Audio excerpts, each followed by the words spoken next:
We gotta restart. Well, I just did an entire, like, I was just talking for a super long time and some like random thing just popped up.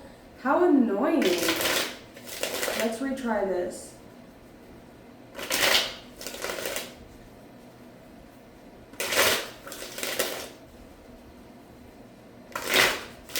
That was a good like start to the reading. I was enjoying it. We're starting over now. New card. Fuck, that was annoying, dude.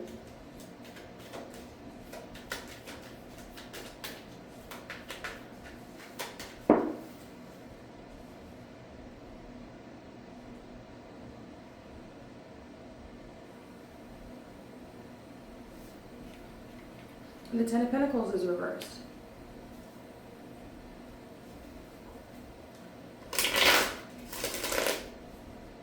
You have legacies. You have inheritances. You have, you're secure in your life. You have ancestry and lineage, and you've built a strong foundation for yourself. You have made a name for yourself. You've done something great with yourself. You have a lovely home that you've built for yourself. Your foundation is secure.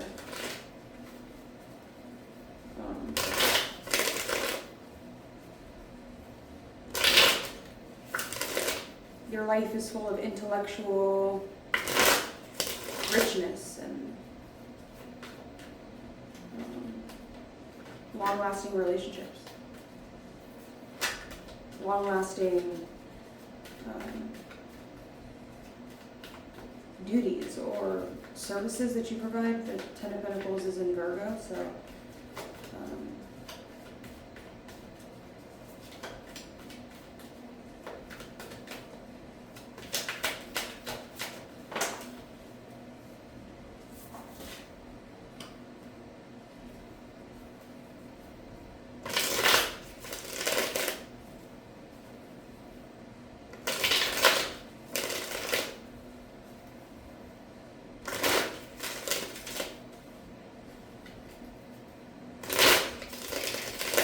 you have Mars and Leo.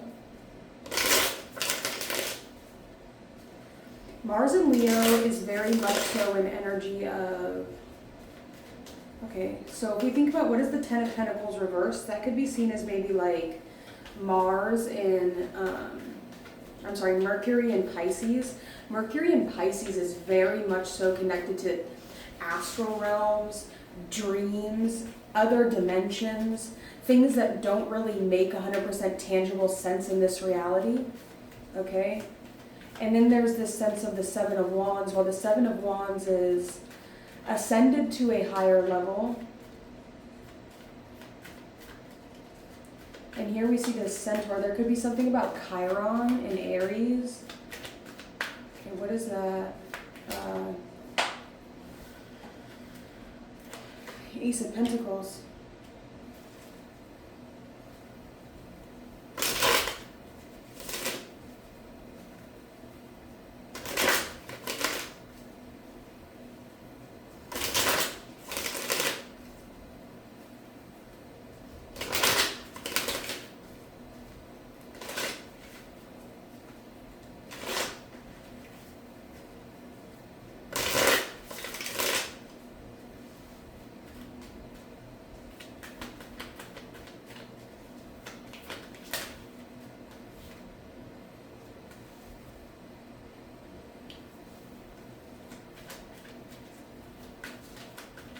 I just got a really sad feeling.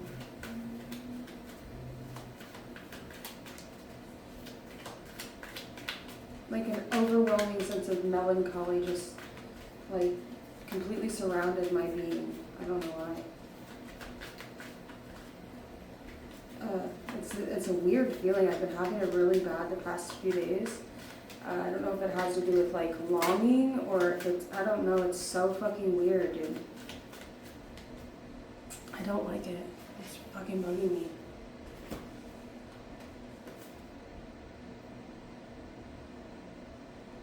You could definitely be walking into some new financial opportunities. This person likes your ability to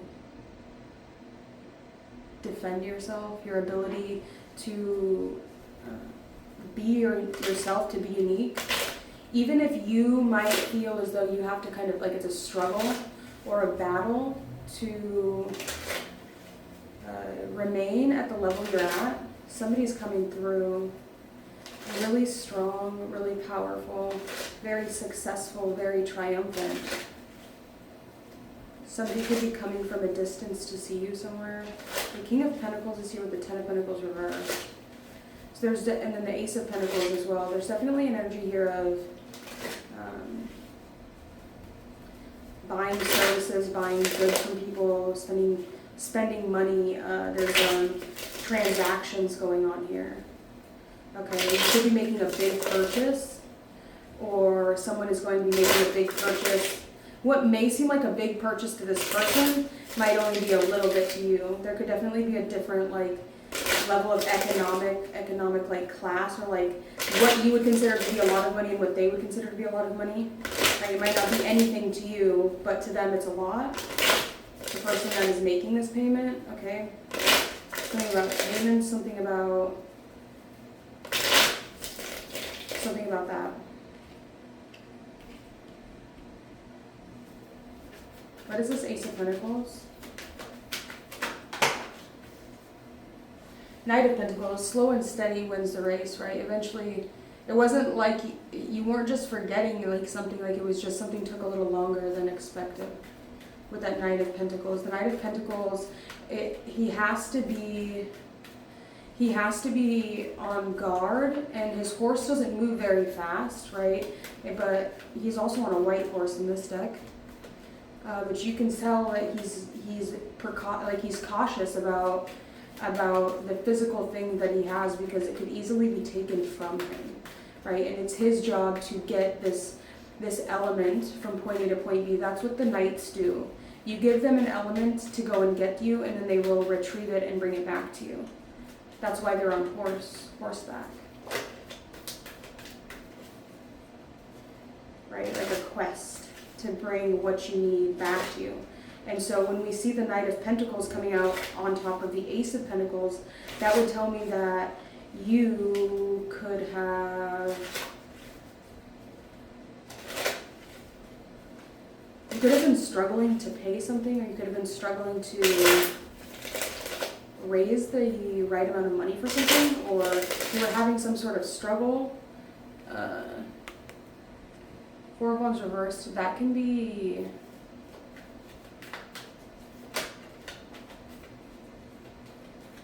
like a juxtaposition is what I'm feeling. That's upright though, so it's in reverse.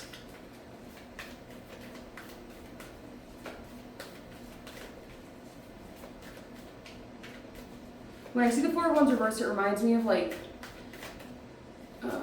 not necessarily feeling super comfortable to like be able to come and go from your residence in a way that is not going to give you some sort of anxiety. So whether that means like you're afraid that somebody's going to like fuck with your stuff when you leave your house, as opposed to when it's the Four of Wands, the upright, it really makes me feel like, okay, you're not going to have any problems with trusting the people around you, being absent, coming and going from your residence. But there's something there about not necessarily feeling that way, feeling a sort of anxiety.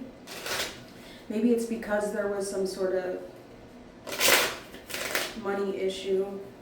Sometimes people can just be like not very trustworthy, so people suck, you know?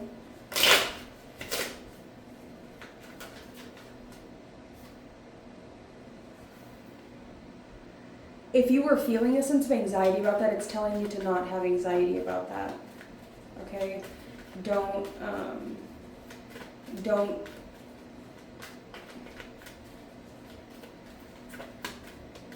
But with this coming out as Mars and Gemini, the Nine of Wands, but it's coming out in reverse.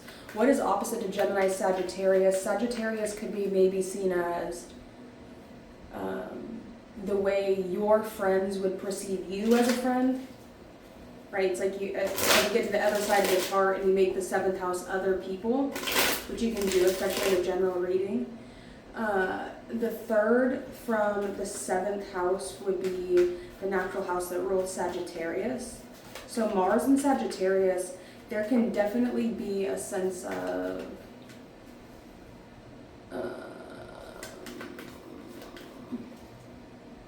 like,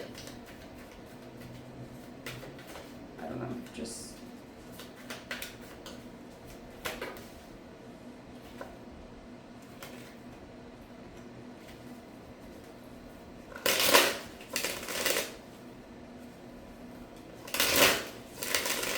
agitation. Something could be agitated.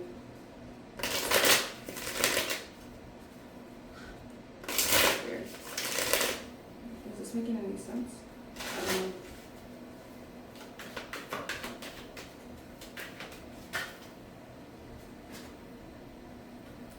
Ten of Cups.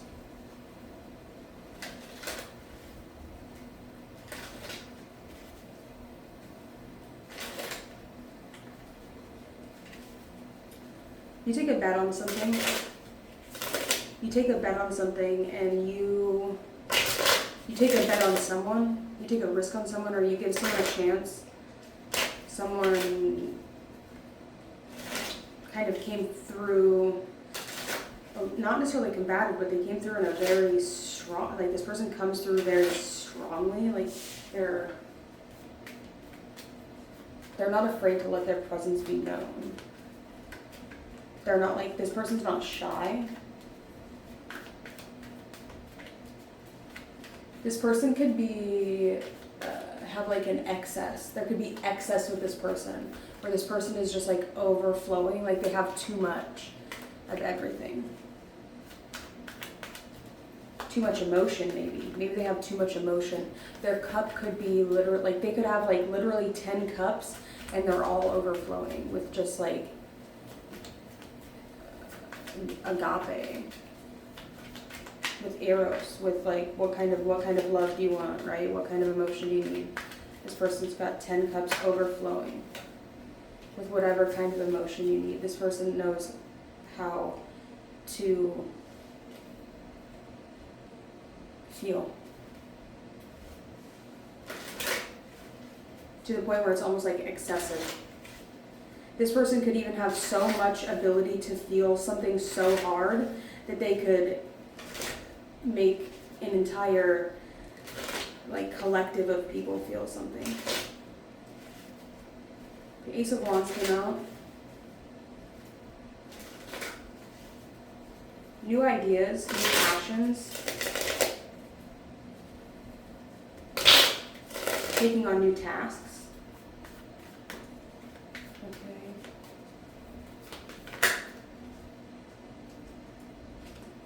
The Devil in reversed. Freedom from bondage.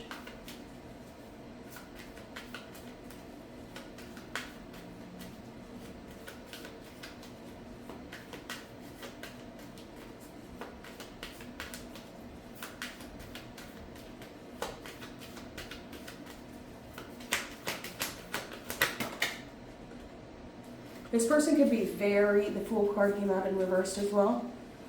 The Emperor came out. This person could be very interested in power. This person wants to be powerful. This person desires to have power. They could even maybe go about like causing power by way of, it's not really giving very strong emotionally powerful, but see, emotions are difficult because sometimes it's like they can be really, really extreme for the person that is having to send the emotion. Because whatever you're trying to cause someone else to feel, you really have to take on that emotion entirely, right? You have to build that energy all the way up. And then you have to send it, direct it towards whatever target you're trying to direct your energy at. And it has to be strong, and it has to be consistent, and it has to be the energy has to be moved with great force. I want you to imagine almost like a big, like a sound wave going over. Like find your target, think about your target, and then like whatever energy you're trying to direct at them, allow it to literally like fill their entire space like you're skipping stones on a lake, right? Page of Wands. The Empress. Six of Pentacles is in reverse. This person could have a lot of trauma.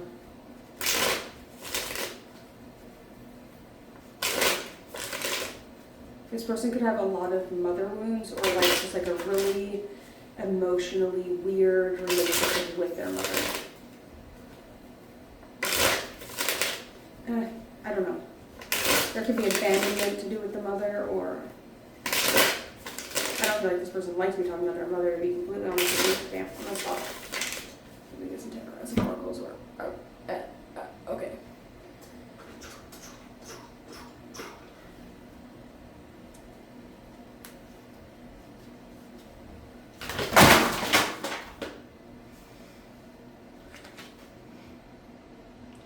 Golly, they went everywhere. Bitch, they went all over. This is more than 52 pickup ho. This was a lot of fucking cards I had in the stack. And they all just fucking fell because my short ass motherfucking arms, dude. I'm so mad. Why was I born mad? Just always so mad. Always mad at everything, dude. I'm just so sick of my life. Okay.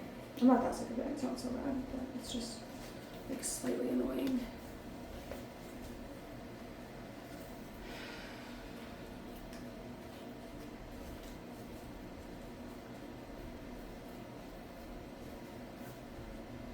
If you felt a sense of bondage, or if you felt a sense of inability to express yourself in a way that is true and authentic to yourself with this Devil reverse card, that could be talking about a newfound sense of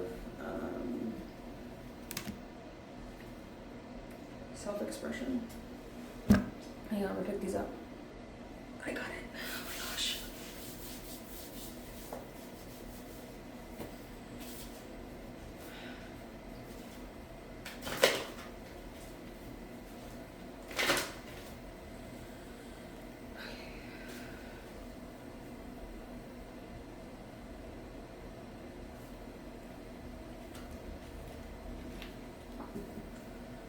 So I want to start with this Devil card.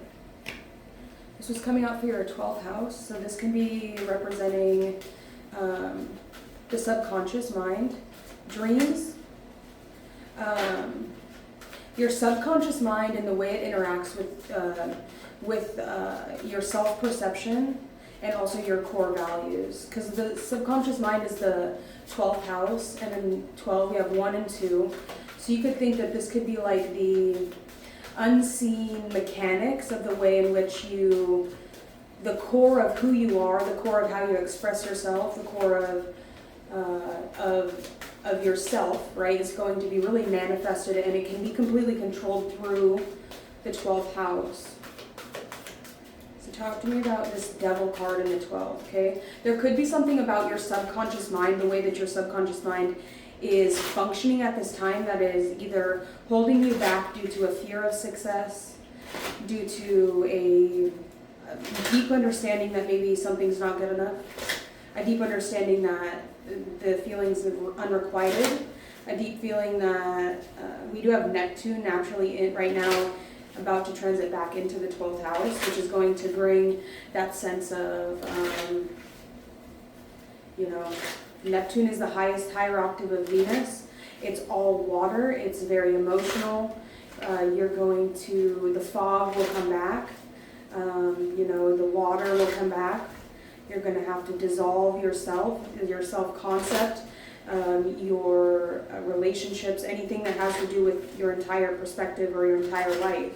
Right, I've got Pisces in the first house, so I know about the disillusionment that Neptune causes one, especially when it comes to the way in which you view the world. Okay, it's been a while since it's been in my 12th house, but in regards to the first house, right? This is going to deal with shape-shifting. This is going to deal with a subconscious shape-shifting, right? Where it's like, you might look in the mirror and you might not be able to see it, but someone else is going to see it when that Neptune energy dissolves your boundaries, yourself, right? Neptune dissolves everything that is not a core function of who you truly are. And here we have this devil, and it's coming through pretty strong, right? There could be a devil in the details that really was not meant to be something that was holding you as their hostage, right? Locking you in, chaining you up, keeping you in bondage. So the chains could be falling down in regards to something to do with that. We have Moon in Virgo. Moving on. No longer holding on to things of the past, no longer holding on to relationships. Moon in Virgo, I don't really know very many Virgos or much about Virgos. Moon in Virgo. These people can be pretty perfectionistic. They can definitely be a little judgmental. They can be maybe a little bit like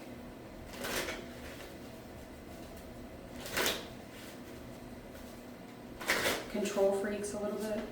With the devil in reverse card, it could be maybe you're moving on from somebody that was, I don't know, like not allowing you to be yourself. I don't know if you're coming through as the Moon in Virgo or if you're moving on from somebody with the Moon in Virgo. These people can be very intellectually quick. I believe Charlie Kirk had his Moon in Virgo. JFK had his Moon in Virgo as well. There's only two people I can really think of. Doja Cat, I think, has her Moon in Virgo. I don't know. I'm just pulling off like my mind of what I can remember from birth charts I've looked at in the past.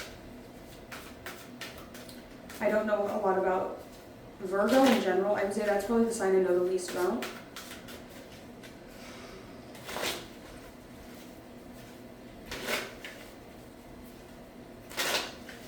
From a tropical standpoint.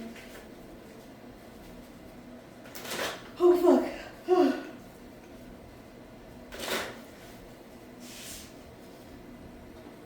What is this Nine of Swords?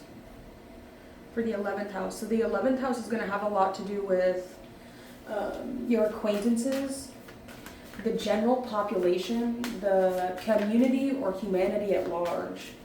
Could also be seen as your greatest gifts, your greatest talents that you've learned through acquaintances, not necessarily people you know, right? So we're going subconscious mind and then a little bit farther. This could be like, imagine like you have a self-concept of who you want to be in your life, right? This could be just people that aren't you, but people that you might admire, look up to. Acquaintances really is what the 11th house is going to be for me. So what do we have coming out from the 11th house? We have 9 of Swords here. Definitely a sense of, you'll be attracted to people that have some sort of like emotional turmoil. It's people that are battling their own emotional demons. That could be the kind of people that you're interested in, or the kind of people that you find yourself drawn to. People like nightcrawler kind of people, people that are nocturnal, maybe a little bit vampiric. Moon in Aries, the garden at the top of the world with the root chakra. Okay. Aries can be seen as that a little bit. Moon in Aries. Moon in Aries can be pretty sassy. I feel like they're usually pretty outgoing with strong opinions. You know, it's the sign where you're about to go into Hades, right? It's like imagine you're at summer camp, right? Not summer camp, I guess. I'm going to say summer camp, I guess, but it's not summer camp because it's in the spring. Spring break's later than that, I feel like. I don't know. I can't, I don't know. I have no idea what I'm talking about. I have no idea what I'm talking about. So don't, it's not the right month though, so it doesn't make any sense. Okay. I don't know, Aries moon, what am I supposed to say about that? Courageous, outgoing, opportunistic, foolish,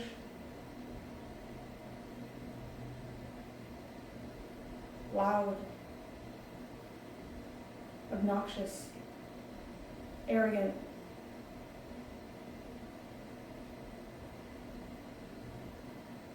unable to finish a task but very capable of starting one. Not necessarily finishing a task, not knowing how to finish a task, but you can start a task. But sometimes there is a humongous lack of follow through with Aries. If you'll start something and you'll get it off the ground, right? You'll get something going and then you'll just leave it. Right? You won't even clean it up, you'll just leave it there. Exactly how it was. And then you'll be like, oh my God, dude, my life is a mess. That's why you have Saturn coming into your sign. Things are going to really change a lot for you. Lean into that energy. And be fucking grateful that when Neptune moved into Aries, that it wasn't just Neptune.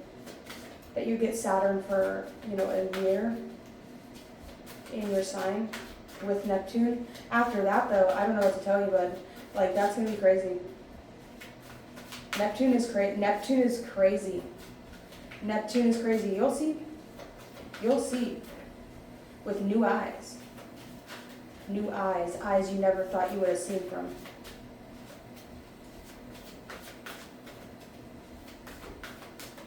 Get ready.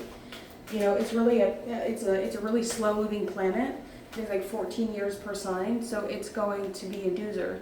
And it always bounces back 3 times, so it retrogrades. It moves so slow that it will go like a few degrees, and then it will retrograde and go back, and then it will go back to the same point and retrograde again, and then retrograde again, and it moves like this.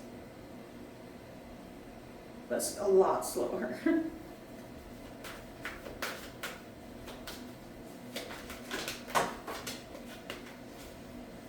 A lot slower. Okay, let's see. What do we have here? We're at the 10th house, and here we have the Ace of Wands.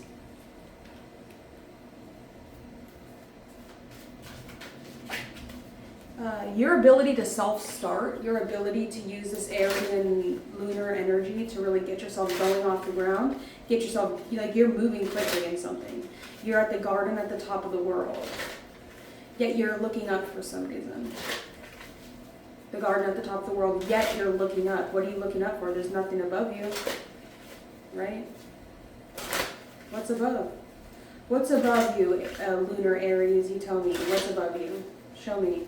Tell me what's above you. Yet you're still looking above you for something. When you're not going to find anything above you, only what is below you.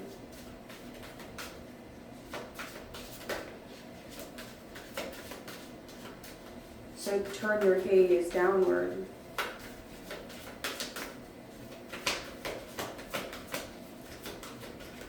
And you'll find your next task. The next thing you're supposed to be doing. We have Moon in Cancer. Belief in your beauty. And here we have the crown chakra. The white horse. Comfortable, confident. Truly beautiful inside and out. Caring and nurturing. Emotional, supportive. Manipulative, protective, neglectful.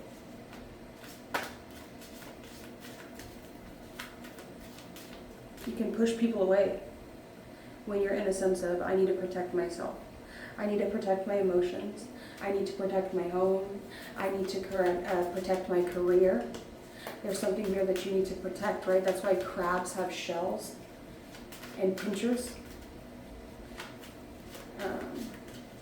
If you feel a sense like somebody's going to get away from you, if there is somebody, say in your circle around you, that is going to find a way out before you, you will pull that person and throw them to the bottom because you want to be the first one to get out. You don't want someone to go before you. There's a sense of, I will be first, right? There's a sense of renewal and rebirth, right? We're talking about the beetles here, right? We have Beetlejuice and then we have the dog stars. So, you're not holding yourself as high and mighty, but you definitely do have some juice. Cancer has some juice. Cancer has got some juice, for certainly.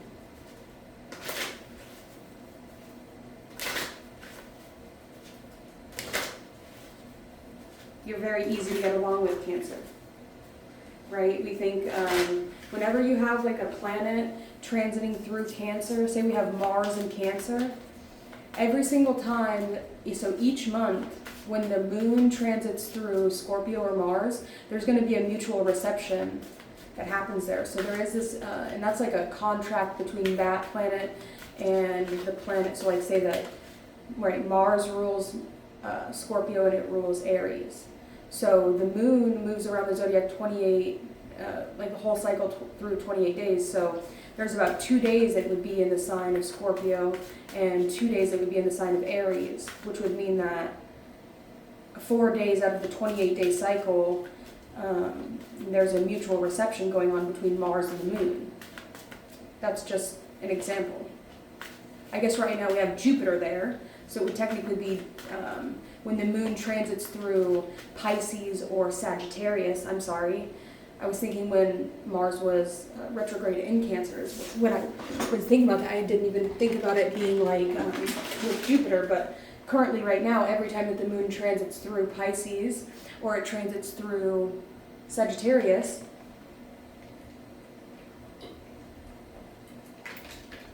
there is this mutual reception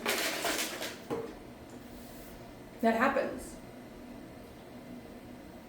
And that's the cool thing about the moon and Cancer being ruled by the moon, the luminary. Cancer energy could be seen because it's ruled by the moon. Moon orbits the earth. So it could be seen as the thing that watches over the earth, right? The thing that moves the water, which is the thing that sustains all life on the planet, right? It's the manager backstage. It's the person that makes sure that everything gets handled the way it's meant to. It's the, not necessarily overseer, but it's the thing that keeps things functional, keeps things running, keeps things going and moving smoothly so that everyone can survive and thrive and be okay. And because not only are they like that, supportive and there and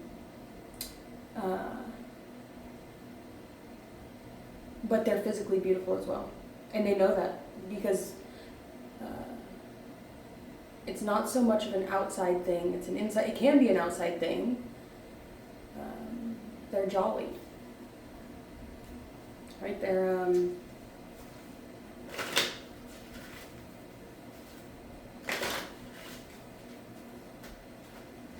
they're imperfectly beautiful because the moon has imperfections, right? It's not just smooth, but there's craters, right? It's not like, it's not perfect, but it's the things that are not perfect about it that make it so much more perfect. Just got a head rush, okay. Where are we at, 9?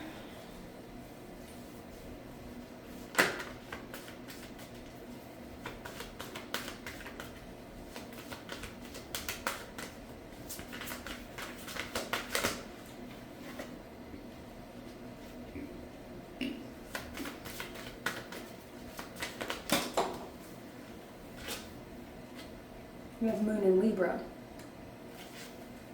The truth behind the illusions.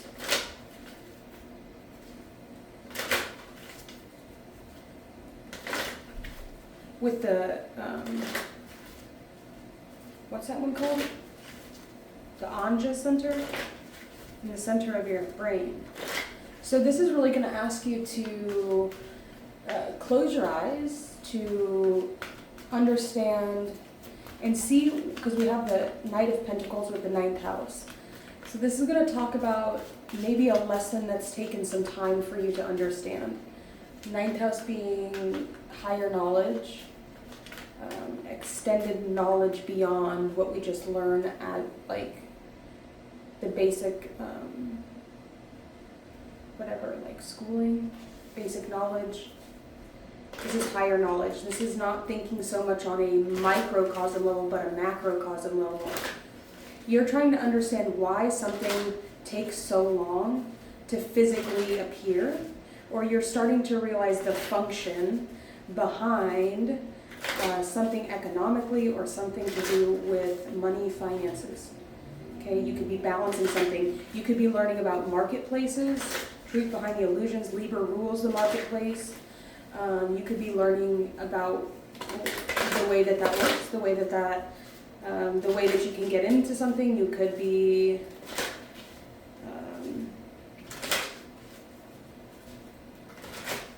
I don't know, something to do with markets. We move on to the 8th house. 8th house is going to be sex, occult, things you don't necessarily see, things that we keep hidden, our genitals, our sex.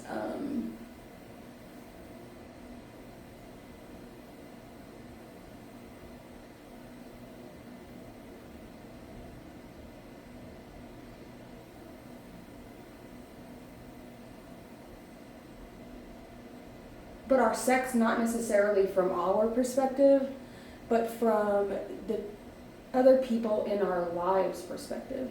So it's like, who are you being intimate with? This is going to represent them in a way.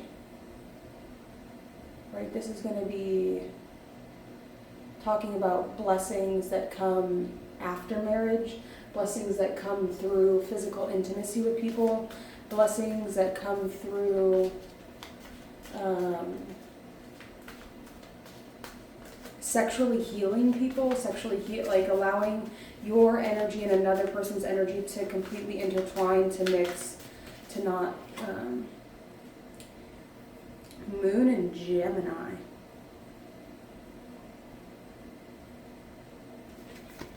Notice. Choice.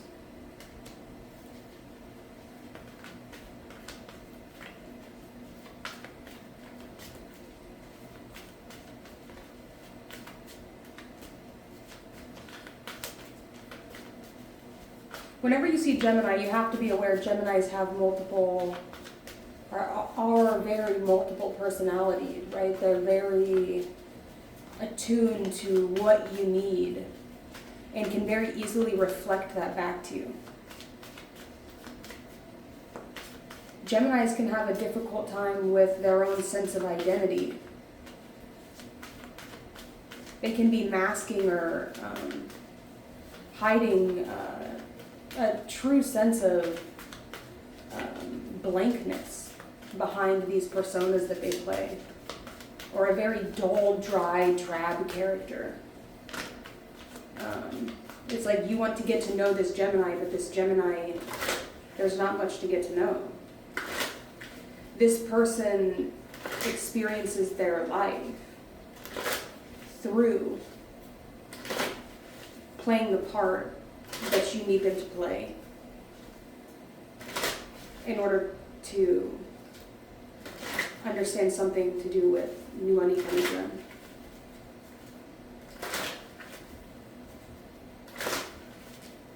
Okay, let's go to the 7th house. The 7th house, we have the 10 of Cups. Is that the 7th house? Are we already on the 7th house? Yeah, we are. Okay, so the 7th, wait, is this right? Let me look. We have 1, 2, 3, 4, 5, 6, 7, yeah. 7th house is going to talk about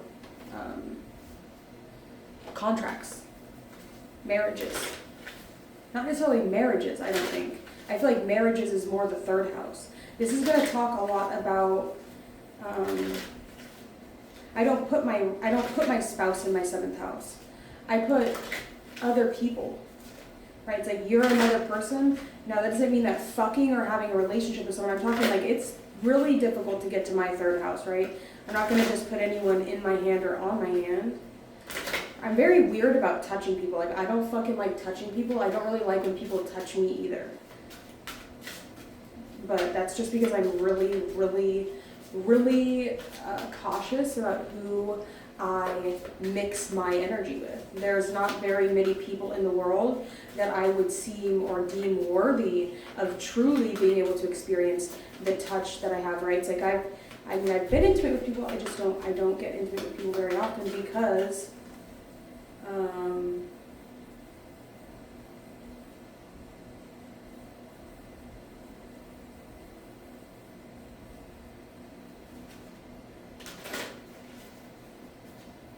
it's like, I don't know, imagine like doing a drug, or imagine like you do something over and over again, like it loses its specialness, right? I don't want to be, when I do find that person that I like, that I desire, that I see that could,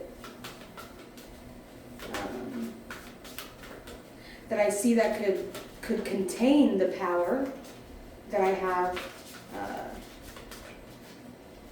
to put in them or to put on them, to give to them, to gift to them. I really want, I have to be sure about them.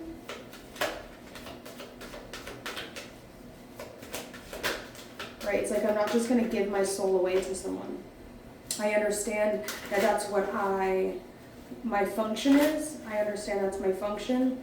I understand that that's kind of like the woman that I'm meant to be. But I don't feel comfortable just giving my soul to anyone, right? I don't mind giving my soul to the person that I like or that I love, but not very many people will ever have that opportunity. In fact, most people won't. 99% of the people in the world will not. I have no problem saying no to someone that I'm not interested in. I also have no problem saying that I am interested in someone. Right? I know how to get what I want. I know how to say what I want. I know how to initiate. I know how to initiate communication, conversation. With the seventh house is naturally ruled by Libra, that's cardinal air, right? You know how to initiate, that's your function, is to initiate conversation, to cultivate new ideas, to seed new ideas, to begin conversation and communication with other people. That's what your function is, as if you're seventh house is ruled by Libra. That's what you're here, that's what you're able to do. That is your function as a Libra, is to communicate and initiate, right? Because you're cardinal, so that means you begin, right? You are the joining together of the hydrogen and the oxygen that creates all air that we breathe. That's what the cardinals do. Wait, was I just thinking of water? It's just oxygen, hydrogen, and hydrogen and two H2O. Yeah, so 2 hydrogen and 1 oxygen. That's water. Sorry, that's Cancer energy. We haven't even pulled a card yet. We have the moon. We do have this Libra new moon coming up tomorrow. Pretty positive new moon at that. Right, we have Venus in the sign, the sun in the sign of Libra, towards the very, very end of Libra though.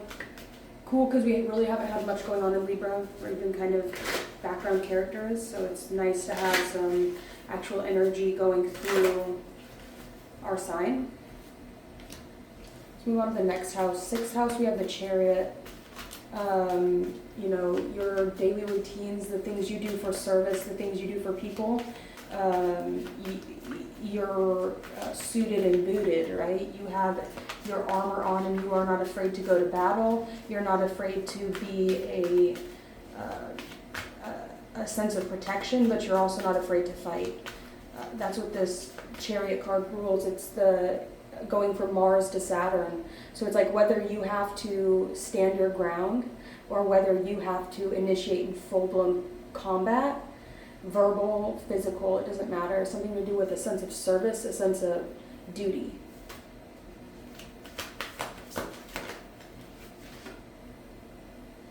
We have Lilith in Aries. For better and for worse.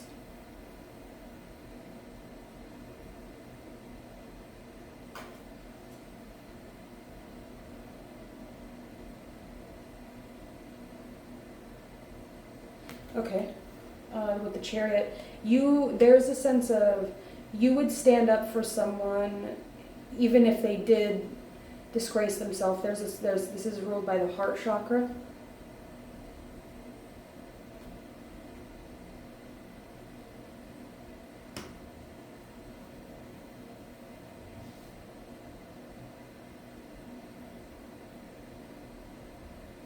Lilith in Aries is pretty powerful. So is Scorpio. I have Lilith in Scorpio.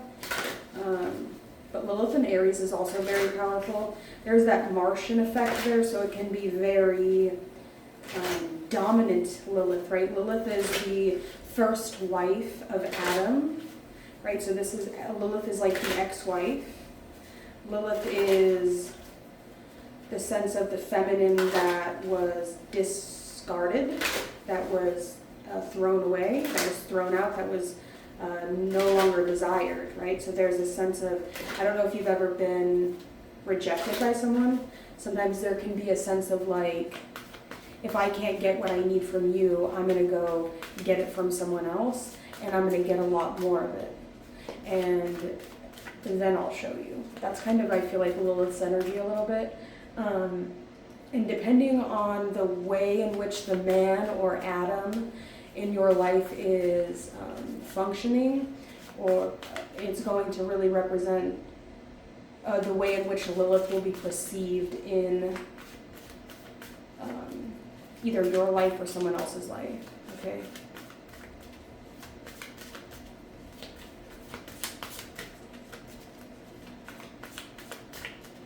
There could also have been something about like you standing up for something, or you serving something, you standing up for something, and that could have been the thing that kind of like turned this person off to you, especially if you were really adamant about standing up for it.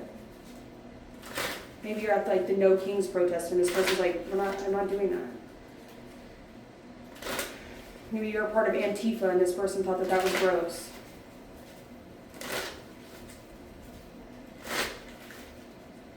Maybe you're a Republican and this person doesn't deal with Republicans. I don't fucking know. Fifth house, we have the Seven of Wands. I would say because we have this Lilith in your sixth house energy, sense of like, could also be like,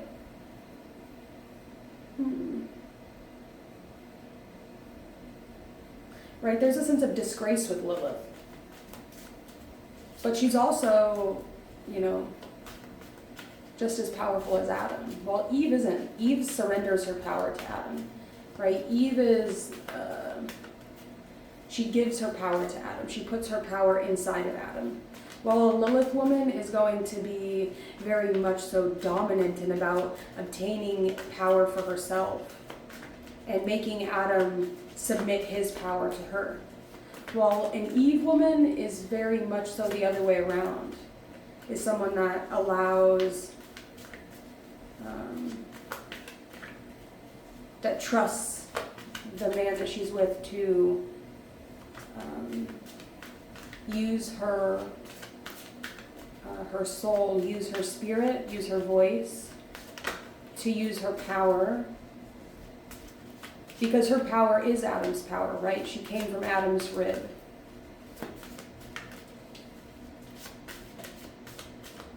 So there's a sense of kinship in this fifth house, a sense of fondness, but still a sense of maybe protection. You might be a little bit weary about people getting into the business that you have in your fifth house.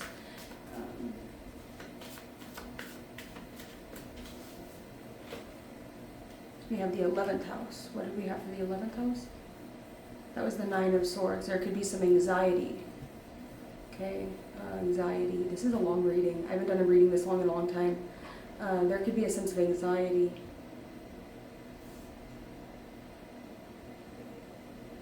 About your circle of friends, the person you're dating,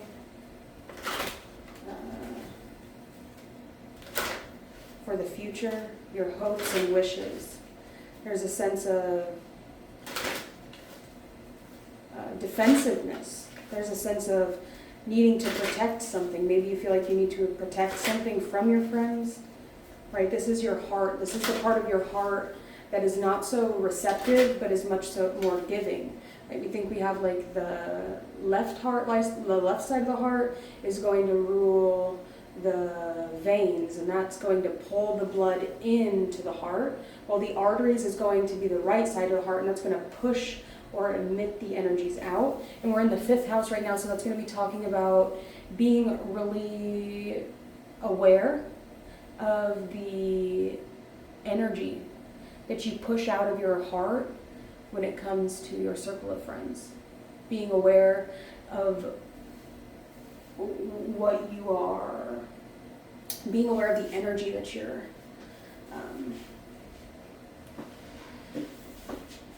making the people in your life feel. This is a long fucking reading. Damn. I need my vape pen. Hold back. Do you know what I did with it? Another one right here. Okay.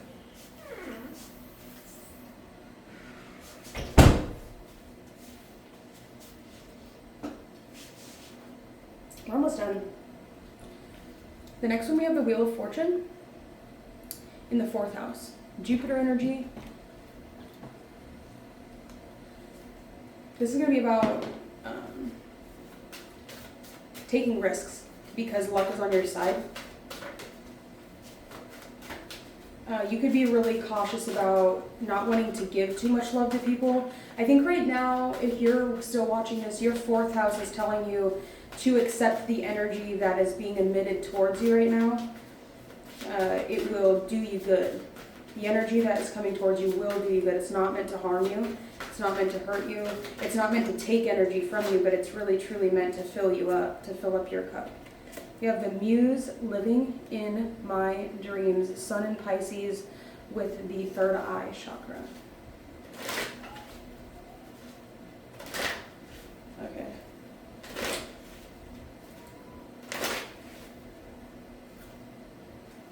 The Sun in Pisces is going to talk about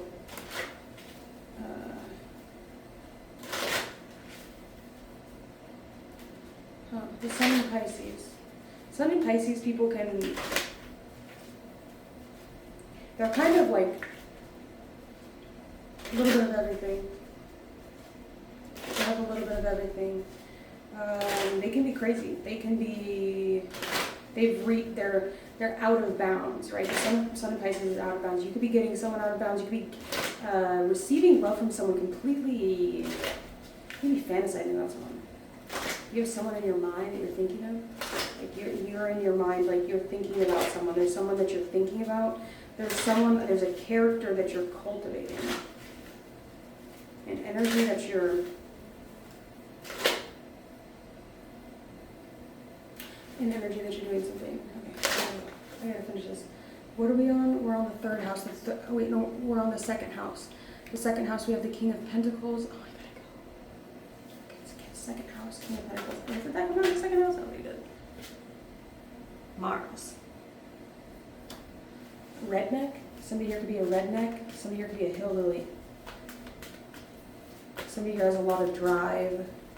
This person here could be very confrontational.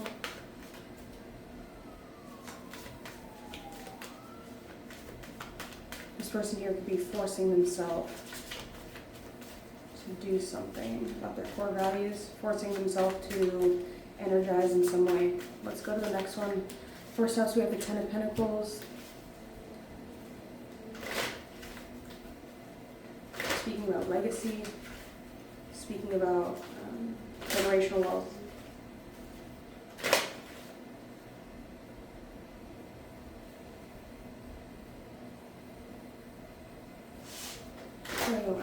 bathroom for so long. Okay, 23. Ten of Pentacles, last one.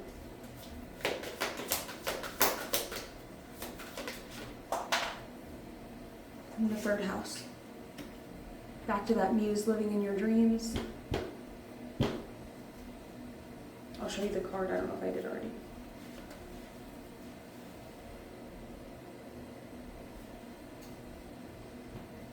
Sun in Pisces.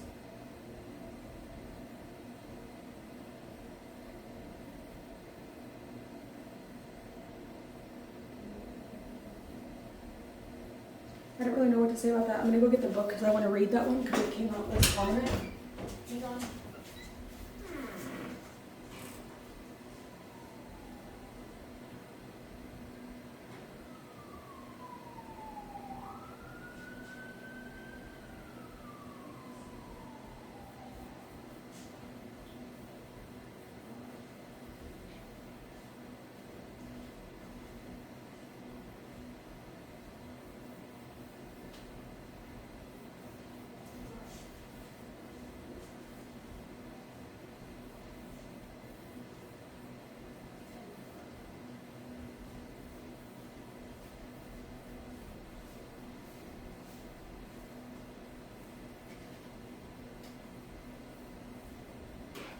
The muse living in my dreams. So it's the sixth chakra, and it rules the sun in Pisces.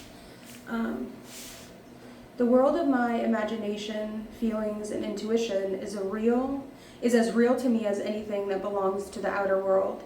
I find it difficult to make my inner feelings known, to explain them in a way that others can understand. They feel like dreams because I cannot share them. Is there any shame in being soft, impressionable, and sensitive to the thoughts of others? Can such a person be truly happy, or would they be driven out of the real world forever by the heartlessness of those who cross their path with power? You cannot but surrender to fate, as your mind and soul are filled by dreams of love. You may be naked to the world and hypersensitive, able to respond to the touch of a silken scarf, to a single breath of your partner, or even the lingering gaze of a stranger.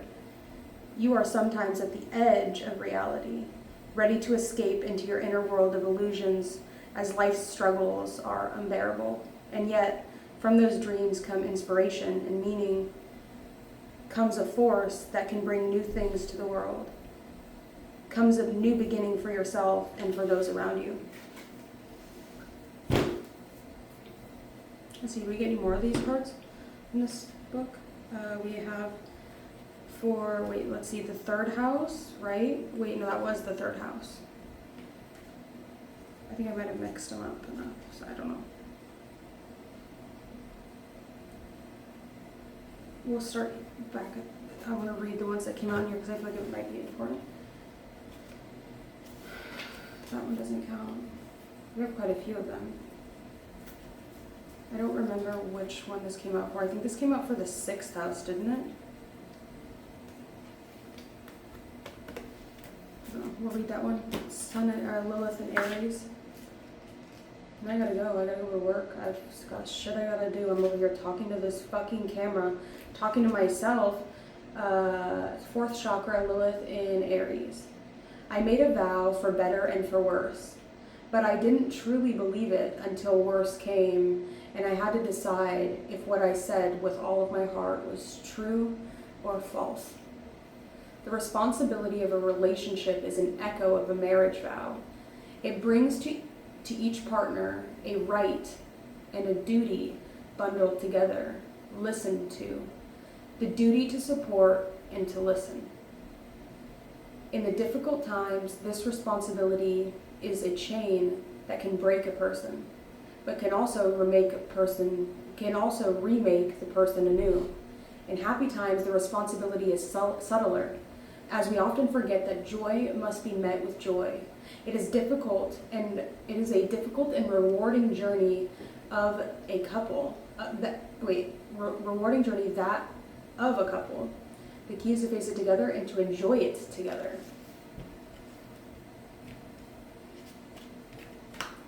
We have Moon in And then I'll show you the picture. I don't know if you guys remember, that was the picture for Lilith in Aries. Then we have Moon in Gemini.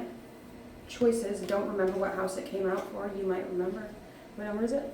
That's in a different deck. That's in the Sex Magic Tarot. We'll have to wait on that one. We have Moon in Libra. Truth behind the illusion.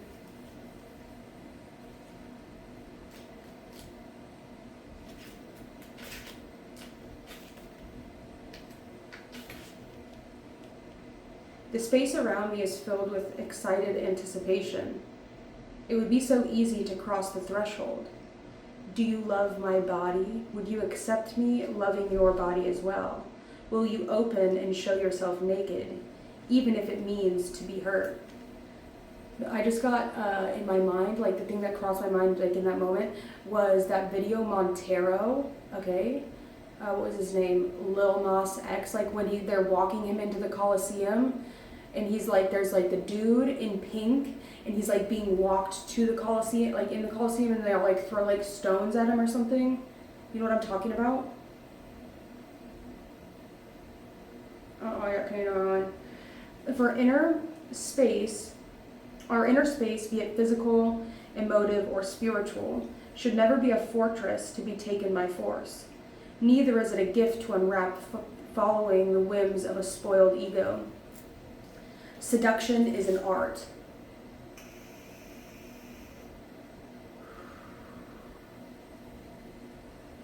In the end, it is all brought to a single moment of truth. The moment in which you allow yourself to appear naked. Empty words, delusions, dreams, rationalizations, they all disappear like clothes in the bedroom. What stays is something that can be as deep as we want and as fleeting as we want. Illusions, like sweet words and promises, may create a path, but only you and your partner can decide if that path leads to a moment of truth or not.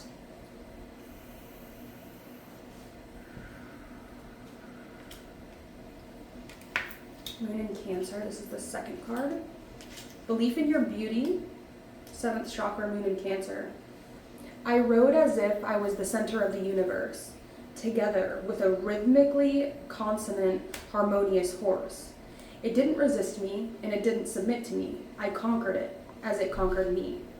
Before heading into the world, you need to look at yourself and look how. Look in a mirror, ask your friends and family for an opinion. One needs to be able to look at oneself with an inner vision that is not burdened by fears and delusions. That vision is the source of confidence, the greatest source of power. Once you see yourself as beautiful using the eyes of truth and not the lips of flattery, the universe will recognize that beauty. And then the last one we have with this book is the Moon in Aries.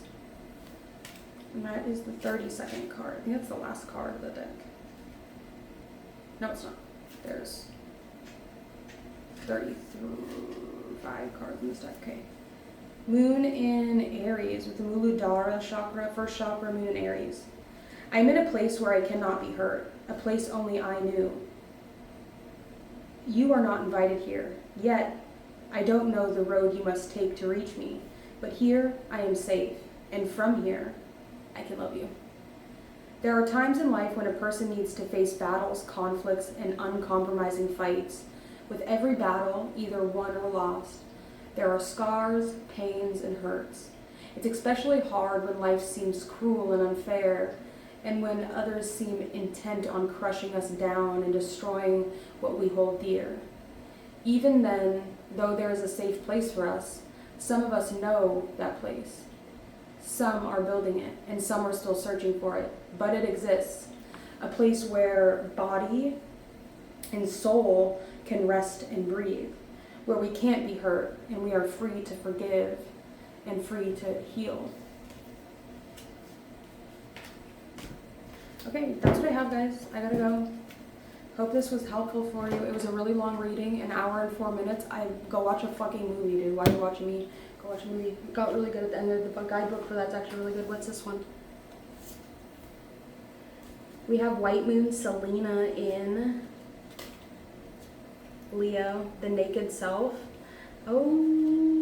Ooh, work's about to be poppin'. Work's about to be poppin'. I have a feeling that I'm gonna go to work right now and it's gonna pop. Maybe. If I get naked. I probably will. 23? I probably will. Oh, what, 23? Oh, go back. The Naked Self. Selena and Leo. I dreamt I was naked in front of many people. I covered my eyes and suddenly I was naked and alone, like a butterfly on a flower, like a fish in the water, like a mountain in the sky. How do you imagine yourself naked?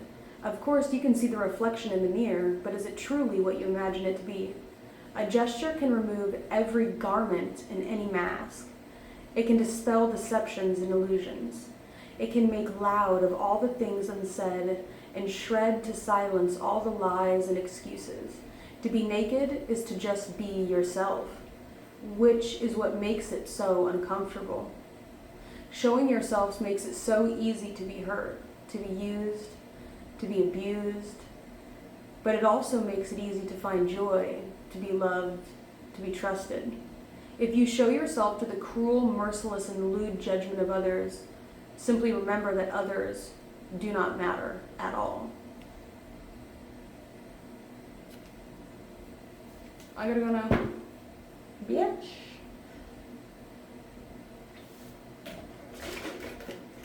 I'm about to go get naked and shake my butt cheeks, okay? And get money.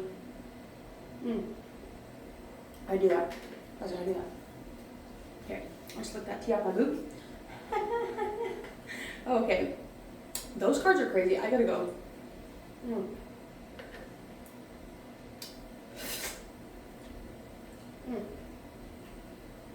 I'm gonna go get money right now. Drop Dead Daisy, X Hamster, Strip Chat. If you're watching this right now, like where you can find me. 18 only, 18 plus. I'm 21. I don't want to talk to you if you're 19. There's not really much we have to talk about. But yeah, so I'm gonna go get naked and dance on my pole and have a bunch of people give me money. That's what I'm gonna do, because that's what I do. That's what I do, that's what you do, now that's what I do. I'm gonna do that. Right now, go, bye.